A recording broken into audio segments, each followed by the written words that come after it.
Hello.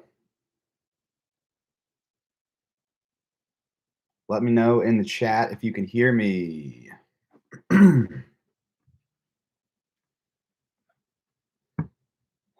Make sure we're not dealing with any technical difficulties here.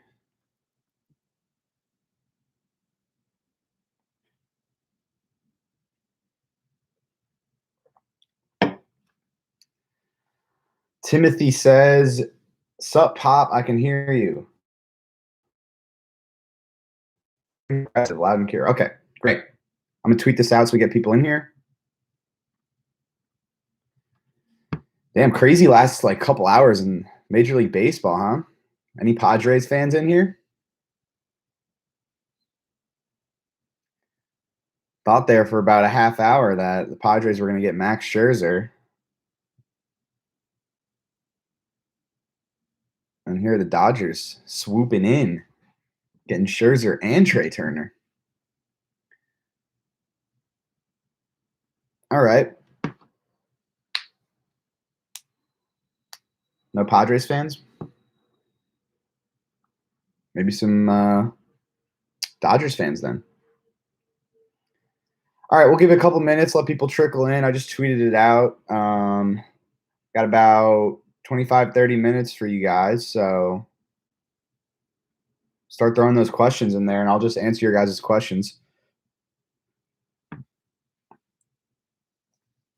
Give it a couple minutes here. What's everybody drinking? It is, after all, Hops with Pop. So let me know what beers you guys are drinking. If you're not drinking beers, let me know what else you're drinking. It's a happy Thirsty Thursday to everybody. Water. I am drinking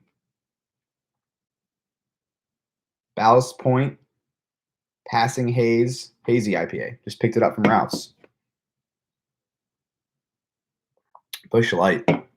Javier says that saw you at training camp yesterday. Yeah. So if any of you guys are at training camp, just like scream at me from the stands. I'd love to say hi to all of you. So mango margarita, having a sculpin. Yeah, I was debating between getting grapefruit sculpin and this new one that I saw, Passing Haze IPA. I think the sculpin's better. All right, start throwing those questions in here.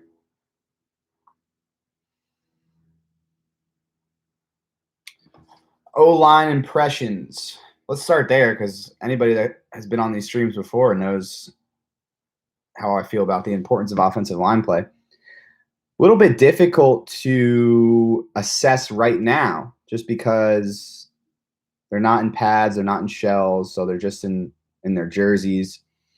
And, you know, the level of physicality isn't very high yet. They're obviously trying to ramp up, avoid injuries, those sorts of things. So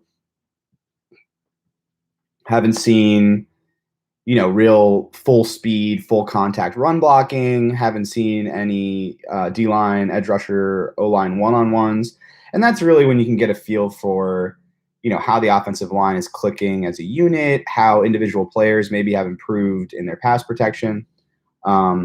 So trust me, when those one-on-ones start happening, I'll have full breakdowns for you guys in my daily recaps.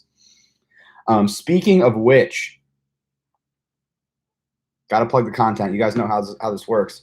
So right now at The Athletic, we are doing 50% off. It is the best deal you're going to get. So 50% off for new subscribers. And I'm doing daily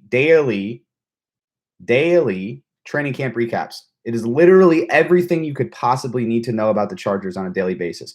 Key plays that happen in practice, key developments. I got my binoculars out there. Anybody that's been at practice can see me. I got my binoculars out there, and I am watching everything, every coach, every player, and I'm going to have all of the details that you can't get anywhere else. And people that do read The Athletic know from last year, know this year, from what you've already read, I go into a lot of detail in these training camp reports. I love doing them. I love giving you guys the information. So below right here is my day 2 recap. Click on that link. If you are not subscribed, you get 50% off. Okay. And in there, I got all the highlights from a big day. Offense and defense went back and forth, trading blows. Justin Herbert hit Jared Cook for a 55-yard touchdown. Brandon Faison had an interception. Mark Webb had an interception. Again, Easton Stick, Chase Daniel, all that's in there. Joey Bosa's new role. Okay, I had some details in there that I promise you no one else had about his budding relationship with Brandon Staley. I got some new stuff on the special teams and Darius Swinton and how that's all going. News and notes, everything you could possibly need to know is right there at that link. Click that link. If you're not subscribed, 50% off. And every single practice, I'll have 17 of these. For every single practice, I'll have a training camp report with everything you need to know. On top of that, I got a huge feature coming out on Monday. I don't want to tease it too much. It's rookie season. So that's coming on Monday. If you want to read that first thing in the morning on Monday, I've been working 4 months on this feature. Anybody that reads The Athletic can tell you that I put a lot into my features. If you want to read that, now's the time to subscribe. Click that button. Click that link below. It's right there to subscribe to The Athletic and get 50% off. All right? So there's the plug. I promise you I won't keep doing that for the rest of the time. But there's your plug. And let's get into the rest of these questions. Keep getting those questions in the chat. I'm just going to scroll down and just answer all the questions I can in about 25 minutes. So, and keep telling me what you guys are drinking.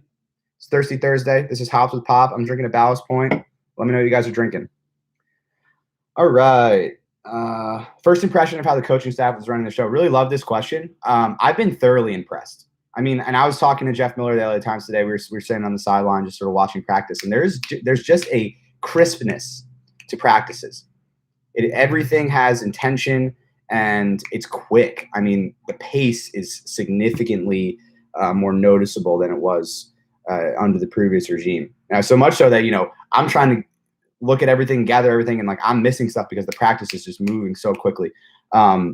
So considering how young the staff is, how inexperienced the staff is, the fact that Brandon Staley has never really done this before at any level, it's been very impressive. And you can tell, I mean, they put a lot of thought and a lot of research into compiling the staff and getting guys that love to teach football and are good at teaching football. And you really see it.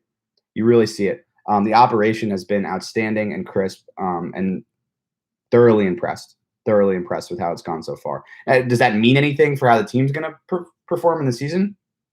I don't know. But, these things, as they compile over the course of a training camp, you can sort of get a feel for, okay, is this going to be, a successful operation or isn't it? And I think they've gotten off to a really good start in that department. All right. We love you, Pop. Love you guys too. Thoughts on Palmer? He's looked good. I mean, it's only been 2 practices, so it's hard to, really come up with big overarching takes on these guys. I don't think he's had any big time plays, but he's had a couple catches on sort of short routes. Looks like he has really good work. Obviously when you guys were in these streams during the draft, obviously a lot of talk about him being a really precise route runner, really polished in that area. That really comes through when you watch him, especially in individual drills and some of the footwork stuff. Speaking of that, I love watching the wide receiver individual drills because you just get to see Keenan Allen work up close, and his footwork is sometimes you watch it and you just don't even understand how it's possible, and he makes it look so effortless. The way he comes in and out of his breaks, the way he changes speeds. I mean, it's just remarkable. So that was an aside, but Palmer, as advertised so far, definitely big and physical. We'll see if he can sort of come through and make big plays. We have more here. And there's only been so many reps. I think, you're talking about, maybe 45, 50 reps of 11 on 11 so far. So obviously it's going to be tough to make a huge impact as a rookie early on like that. But he's getting some work with the first team. I mean, he's clearly going to be in the mix for that third wide receiver spot in certain packages. I mean, they spent a 3rd round pick on him. So that tells you all you need to know about what the organization thinks about him. But just early impressions, a lot of the things that people talked about with Josh Palmer after the Chargers drafted him, you can see that early on here in camp. It looks like my connection is unstable. I think I just lost you for a sec. Let me know if you guys can still hear me. I got a quick reconnecting thing. Let me know in the chat if you can still hear me, and I will continue with question answering. All right, sweet. You cannot get into training camp without tickets, but I will obviously let you know if there's any changes. I know there's a bunch of dates that are, fully sold out because there's only a certain amount of fans that can let in because of COVID protocols. But if I hear anything in terms of changes to that, extra tickets, whatever it might be, I'll obviously let you guys know. But nothing on that front yet. You do need a ticket to get into the training camp. I'm drinking the tears of Raider fans. An established veteran, and he's going to be an impact in the passing game. What I've been impressed with so far is his rapport with Justin Herbert. They clearly have a connection early on. Justin's been looking his way very frequently. He got 2 passes in Wednesday's practice. Today, he had a 55-yard touchdown. So he's obviously going to be a factor. You know what he is. He's a known quantity. That's why I thought the signing made sense, as long as he can stay healthy. The question is, what's going to happen behind him? Donald Parham has been getting the most work with the first team after Cook so far in camp. He had a really nice catch today and made one of those juke moves like he did against the Broncos for the touchdown, if you guys remember that. Had a very similar play in practice today. Moves really well for a guy of his size. So I think he and Cook are the real passing game options. And then Trey McKitty is going to be the inline guy, the Chargers late third round pick with the comp pick, and he'll be an inline guy. I don't know if he's going to be a huge factor in the passing game. He hasn't caught a pass yet, I don't believe, in 11-on-11.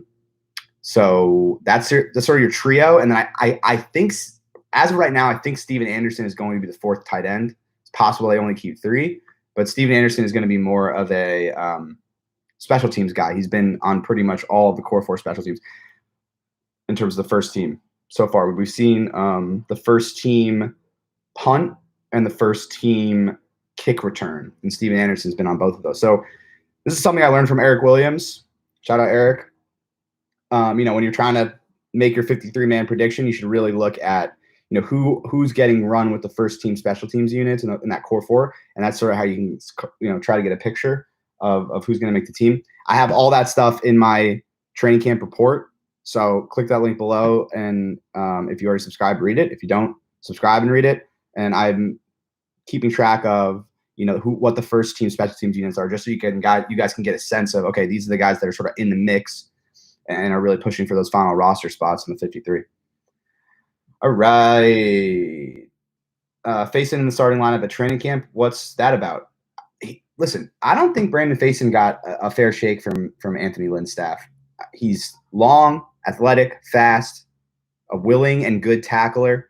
And I think that he has gotten the attention of the new coaching staff. Now, ultimately, I think Asante Samuel Jr. replaces him. And so when they go to nickel packages, I think it's going to be Chris Harris in the slot for the most part, Michael Davis on one side, and I think Asante Samuel Jr. will be on the other side. But for right now, it's Brandon Faison. And he's obviously made some impressions on his coaching staff. And I always thought that he should have been in those games, ahead of Tavon Campbell when he was playing last year, when they had a bunch of injuries at corner, when Casey was dealing with all that stuff. So like what I've seen, obviously came up with that pick today. And right now he's leading that position battle. But, as Asante Samuel Jr., gets more familiar with the defense, gets more familiar with the NFL. I mean, they use a 2nd-round pick on him. So I think the idea is that ultimately he would replace him. But, it's about competition. And Brandon Staley is going to play the best players that he thinks gives them the best chance to win. And right now, Faison is making a push for that spot, that second outside corner spot in sub packages. All right, what else? Okay, yeah. Expand on the new helmet covers we saw some of the players wearing. So there's 2 players. It was Austin Eckler and Joshua Kelly, and I guess it's just a new device developed by the NFL that's supposed to help limit repeated hits to the head in practices. And so a couple guys, Joshua Kelly and Austin Eckler, are just testing them out in practice, just to see how they feel. Austin's obviously a very smart guy, very thoughtful guy. So and he has a lot of plans for after football. So any way to sort of mitigate potential brain injuries and that sort of thing, he's going to look into. And this is one of those things. So I don't know if they're going to keep wearing them during the season. I don't even know if they're going to have them on tomorrow. But that is what I've been told. And we get to talk to Austin tomorrow. So if you guys are really interested in that, I can ask him a question about it just to see what his take on it is. Not like Tom Telesco to make an expensive trade for a top guy, especially with some off-field issues. But do you think Staley's track record with a true lockdown corner could convince him to go after Howard? No, I don't think they're going to go after Xavier Howard. The problem with Howard is he needs a new contract. So once you trade for a player, you lose a lot of leverage in that area in terms of negotiating the contract. Because if you're trading for the guy, then you're gonna have to give him the deal. And so, like, think about what happened with Laramie Tunsil and the Texans. They traded for him, and then he needed a new deal, and they gave him like a ridiculous contract. Just knowing how Tom Telesco operates, I don't think it's a situation he would put himself in, just from a leverage standpoint.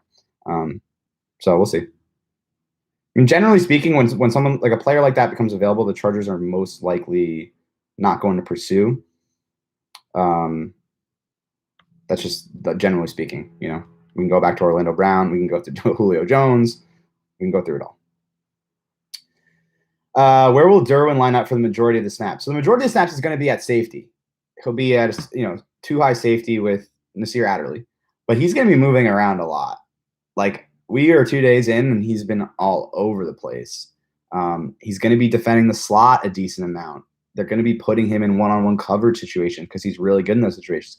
They're going to be turning him loose on blitzes. So, Derwin can do anything you want a defensive player to do on the field. Brandon Staley is keenly aware of that. And I don't know if you guys watched the TV appearance the other week. I mean, that I had with Chris Harry on CBS 2. But, I called Derwin James the queen on the chessboard. And I really mean that. Like, the queen, for those that don't play chess, can move in any direction. It can go diagonally. It can go as many spaces horizontally and vertically, right? The queen is the most potent piece on a chessboard because it can do everything. And that's Derwin James in this defense. So the majority of the snaps will be at safety, but he'll be all over the place. And they're going to be putting him in playmaking opportunities. And as long as he can stay healthy, I got the highest expectations possible for him in this defense. Okay. Founders Moss Agave Seltzer. Okay. I didn't know Founders made a seltzer. I'll have to try that. When can we expect to see Slater out there? He's already out there, starting left tackle.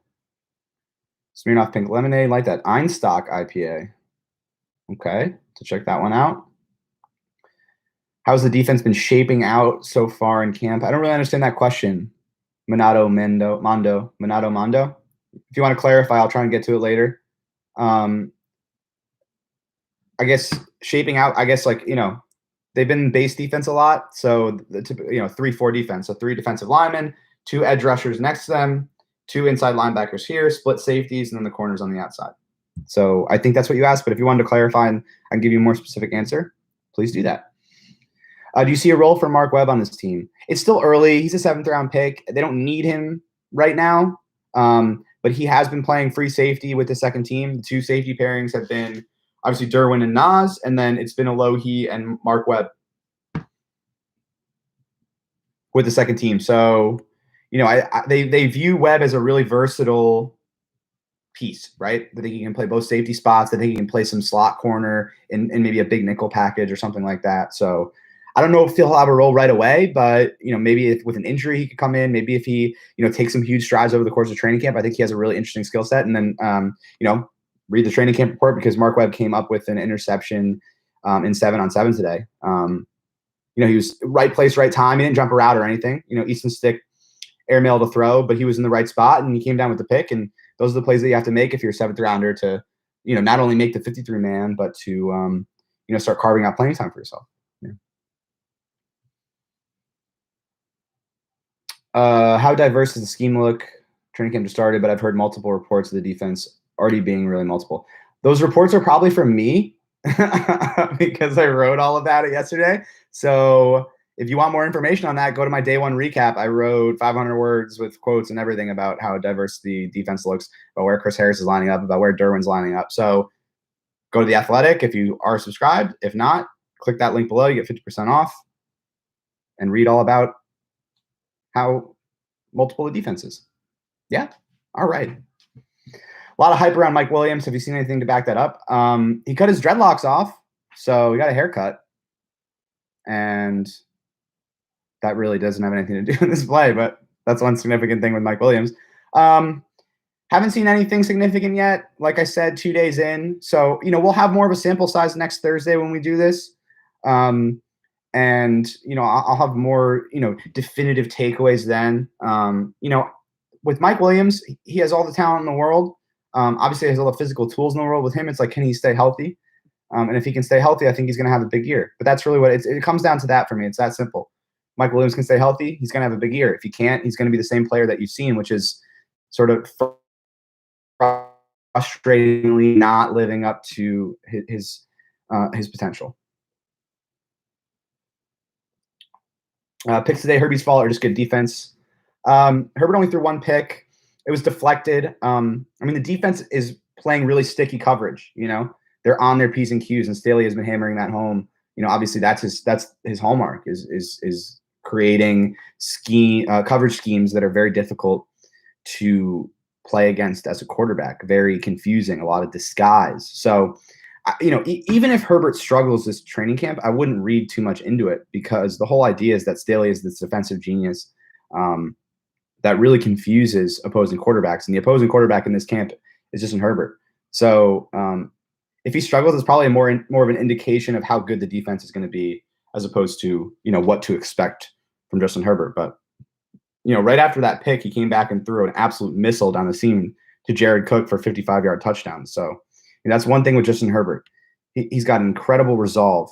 So, whenever he makes a mistake, he always comes back, seemingly always comes back, and comes up with a huge play. And he really doesn't make the same mistake twice. And that's really encouraging from a young quarterback like that. All right. What else we got? How's Nwosu doing so far? Like I said, we haven't really had any pads yet, obviously. I know, one-on-ones between offensive linemen and edge rushers and that sort of thing. So it's hard to really give you a definitive take on how Nwosu's looking so far, but he is working with the first team. It looks like it's going to be a two-man rotation opposite Joey Bosa. I think it's going to be Kyler Fackrell and Uchenna Nwosu. But Uchenna seems like the top guy opposite Joey.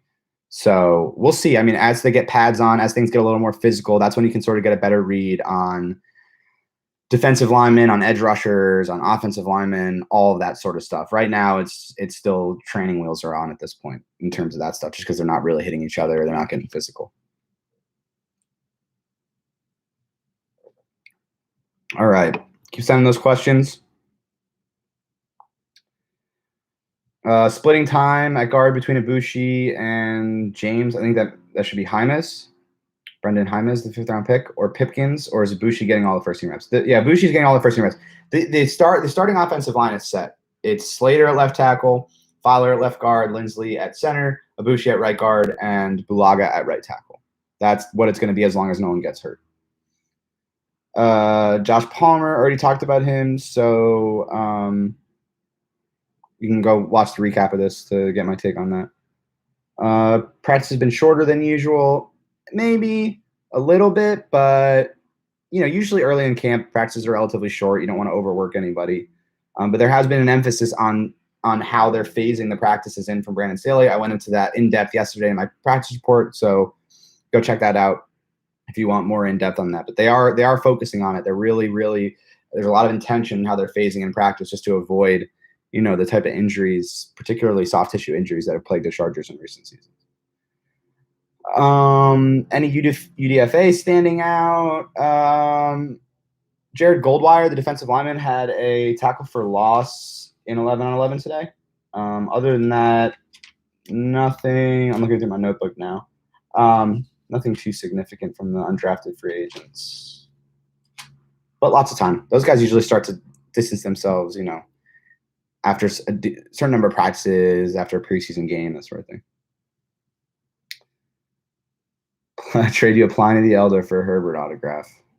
I love Pliny the Elder, but I also can't get Herbert autographs, so you're going to have to go to somebody else for that. Okay. Guilty as charged in the chat. What's up? What have you seen from the rookies so far? I went into Palmer. Asante Samuel Jr., interestingly, has been playing some slot in certain packages, first-team packages. So, Staley and Telesco did talk about his versatility, his ability to play outside and inside. So maybe that's where he carves out his role initially. But that's an interesting thing I've seen from Asante Samuel Jr. Like I kind of went through all these guys earlier. It's hard to get a real read on offensive linemen, so not much with Rashawn Slater so far. I'll get more in when I can watch one-on-ones up close when they're padded and when the 11-on-11s are padded and that sort of thing. Trey McKitty's been working with the first team. There's been a rotation there at tight end, but he's really going to be an inline guy like we expected. Palmer's looked good. Footwork looks as advertised, big, physical. Made a couple catches in 11-on-11s, but obviously still early. Chris Rumpf, Nick Neiman, Mark Webb. Webb had a pick today. He's working with the second team. Neiman's like a third team guy, trying to make his way as a special teams type guy, but he hasn't really, gotten onto the first team on any special teams units. Then Rumpf has been, working with the first team kick return. He got some work with the first team defense in 7-on-7 today. He and Emeka Egbule were both the edge rushers in 7-on-7 because Joey Bosa, Kyler Fackrell, and Chinonye Nwosu were actually working on pass rush moves off to the side. So still early, not a whole lot to report. Who am I forgetting? I think that's everybody, right? Oh, and Larry Roundtree. Larry Roundtree was doing some kick return stuff today, actually returning kicks. And he's gotten a few carries sprinkled in here or there in 11-on-11. More yesterday because Justin Jackson was out, but nothing significant to report there. I'll promise you guys I'll have all the updates on the rookies when there's something to update. But that's what I got so far. When do pads come on? Pads come on Monday. Fan turnout has been really solid. Wednesday was packed. Who's QB2? I think it's Chase Daniel. Easton had a tough day today. He was better on Wednesday. So they claim it's an open competition. I think they're going to end up keeping 3 quarterbacks, but it's hard to see how Chase Daniel wouldn't be the backup. How are special teams looking? Funny you ask. Lots of good special team stuff in the day 2 practice report. Click the link below. But I've been really impressed with Darius Swinton. That guy's got some juice, like real juice. And it just looks a lot more polished, a lot more precise in terms of how these special teams periods are being run. But for all the intel I got, click the link below. Kicking situation, they have not kicked field goals yet. I am eager to watch because I haven't really seen a kicker competition since I've been here because Badgers had that locked down. So, yeah, we'll see. The pressure's going to be on. 3 guys fighting for one spot. So that should be really, really interesting to watch. And I'll have all the stats for you when they do end up kicking field goals. Oh, here we go. Minato Mondo has clarified his question.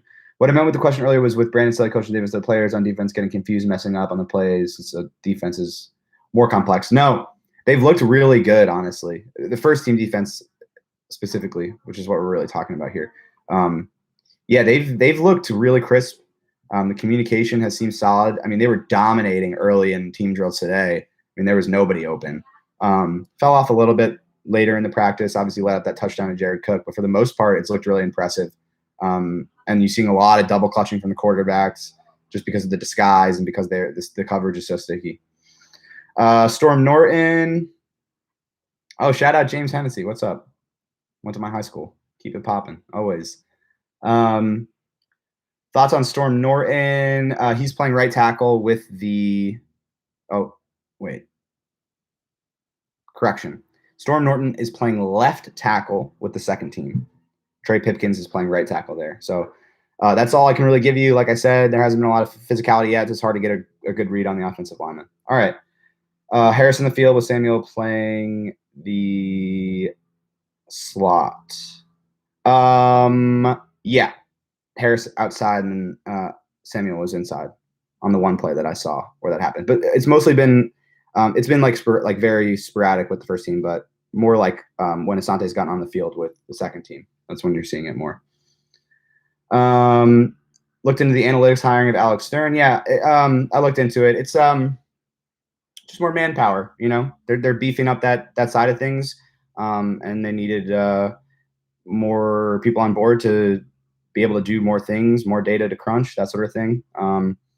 He was formerly at UVA. He's 22 years old and performed really well in the Big Data Bowl last year. So, yeah, they're fleshing out that part. You know, it's encouraging that Brandon Staley said that they really wanted to look into fleshing out that department back when he was hired in January. I remember asking, and he's putting his money where his mouth is. They went out and hired somebody else. So that's why I got an Alex Stern. Neighbors featured more in the passing game. It's hard to be featured more than the passing game as a fullback than 2 touchdowns in your rookie season. So I don't know if he's going to be necessarily featured more, but he's been moving around. You know, obviously he has a bit of a tight end background, so he's athletic and he's got that type of versatility. So and they're going to roster a fullback, so he'll be there. But I think his real contributions are going to be on special teams because he's right now on all the core 4 units.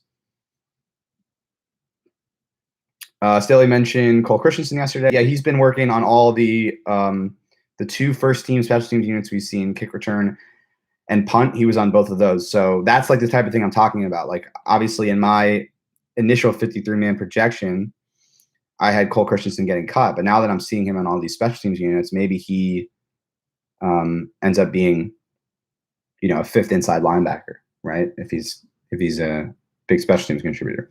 All right.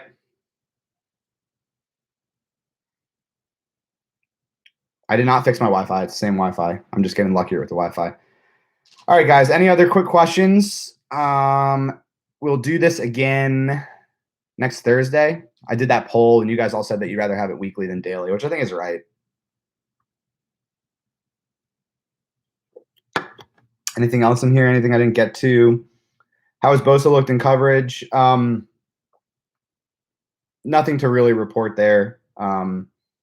You know, he hasn't like made any plays, but it doesn't look like he's made any significant mistakes either. So obviously a very athletic human being, very smart football player. So I really have no concerns about that part of it. And like, let's be real, they're not going to be dropping him into coverage that often. It's going to be a storyline now because everyone's talking about it, but the guy's a pass rusher.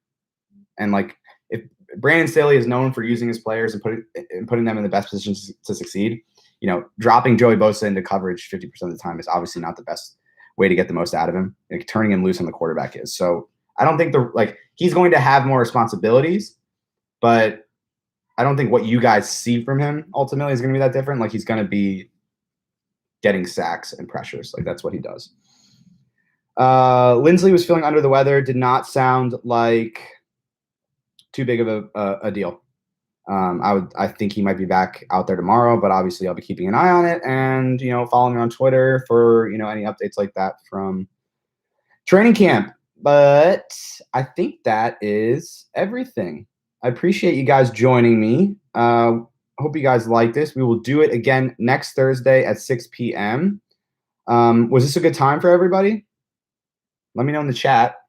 We can switch up the time. It seems like most people like it kind of in the evening after work is done, so everyone can crack a beer and hang out, as opposed to doing it like midday when people are working and stuff. That's going to be tough for me because of camp. This works good for me because I got time to get my writing done and all sorts of stuff, and I can just kind of chill out and answer your guys' questions without anything on my plate. So I'm going to keep it at 6 unless anyone objects in the chat. All right, sweet. One last plug for the content. We are doing, at The Athletic, we are doing a 50% off deal for new subscribers right now. I will have a training camp report from every single practice with every single piece of information that you guys need to be educated on your Chargers, all right? I've done 2 of them so far because there's been 2 practices. The one from today is below here at this link. If you click that link and you are not subscribed, you will get 50% off a subscription for this year. It's a great deal. I promise you that I put in a ton of work. I got my binoculars. Where are they? Anybody who's been at the field will recognize these. I got these around my neck at all times, and I'm scanning the field for details. And you know where those details end up? Right here in the training camp reports. They are can't miss Chargers content, okay? So if you're not subscribed, click that link right now. Get subscribed, 50% off. And if you didn't hear me at the top, on Monday, I have a feature that I've been working on for 4 months coming out. I'm super, super excited to share it with you guys. So if you want to read that, it may or may not be about the Chargers' first round pick from April. May or may not. Maybe not. Maybe who knows? That's coming on Monday. So get in now. Get your 50% off. Get a training camp report tomorrow. You get a training camp report Saturday. And then on Monday, you get the feature and another training camp report. Because that's how I do it. I work hard for you guys. So please come join me at The Athletic. And we will do another one of these live streams next Thursday. Until then, adios.